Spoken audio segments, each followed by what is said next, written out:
Bugünkü islahı vatandaş, bugünkü islahı 2022 yıl 6. ayının 22. günü.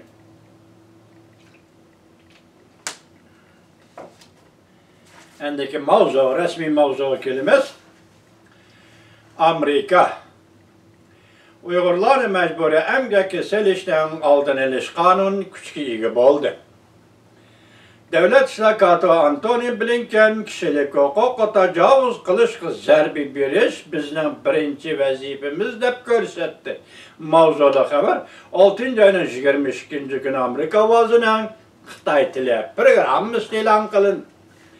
Haber mındak başlandı. Heptinin 2. gün yani 6. ayının 21. günü Amerika ötken yılının ahırda makullagan Uygurlarını mecburi emgaki selişten aldın eliş kanuni kişike igi oldu. Amerika Koşmuş Ştatlar Devlet Şirkatı Antony Blinken bu doğruda bayanat ilan kılıp mundak görsetti. Amerika Tamoyni İdaresi ve Çıgıra Qoğdaş İdaresi CBP bugünden başlap mecburi emgek bilen işlengen Şinjan'da yani müstemlike Uyguristan'da işlep çıkarılgan mesulatlarının Amerika pazarlarına kirişini çekleydi. Oxşaş bir günde Senatör Marco Rubio bayanat ilan kılıp Prezident Joe Biden hükümetinin bu kanunla kattık icra kılışı gaydakçılık kıldı. Oxşaşlı halkara metbuatla ve Uygurluğa yaşavatkan raillar kanunla icra kılınışı keng kölemde dikkat kıldı. Amerika Koşmuş Ştatlar Devlet Şirkatı Antony Blinken bayanatı da mundak görsetti. Cumhuriyet Halk Cumhuriyeti ve dünyanın her kaysı jaylarda mecburi emgek ve kişilik hukuku tecavüz kılış hareketlerini el kılış Prezident Joe Biden hükümetinin yakınmışı nöbetlik hükümetinin mühim vazifesidir. Ma gep kaltısı gepke ne vatandaş?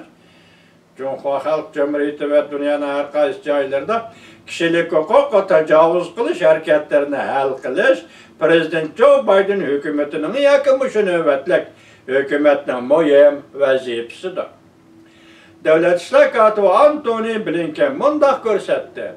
Biz allakaçan konkret tedbir kollanıp mesuliyetini sürüşte kılışını ilgiri sürdük. Cümleden vize berişke çekleme koyduk. Bütün yarışlar bu için magnetiski pul muamele imborgusunu yolga koyduk. Import-export sahasında başkuruşni mesulatlarını tutup kılış ve import kılışını çekleş buyruğu ilan kıldık. Hem de Şinjan'a kartılgan, yani müstemlik Uyguristan kartılgan köplügen organlarda fikir elleş, məsləhət soraşını yolga koyup, eğer şirketler kişini qaylı kılıdığan paketler bilen təminlep, ulanın təminləş leniyelerde mecburi emgek mevcut emesligini ispatlısa, andı ulanın import kılışka yol koyuşunu işga aşırdık. Ulanın import kılışıga yol koyuşunu işga aşırdık. Bu kanunla yani yüz katnaşkan Amerika Koşmuş Ştatlar Kengaş Palata Senatörü Marco Rubio heptinin 2. günü yani 6. ayının 21. günü bayanat ilan kılıp Prezident Joe Biden hükümetinin bu kanun yani Uygurlarını mecburi emgek selişten aldın eliş kanununu kattık icra kılışı haydakçılık kıldı. Senatör Marco Rubio bayanatı da mundak görsetti. Bu kanunu makullaş arkalık biz bütün dünyaya bir signal tarqattık. Yani Amerika 21. asırda yüz bergen en korkunçluk zoravallıkka hem de sel qarımaydı.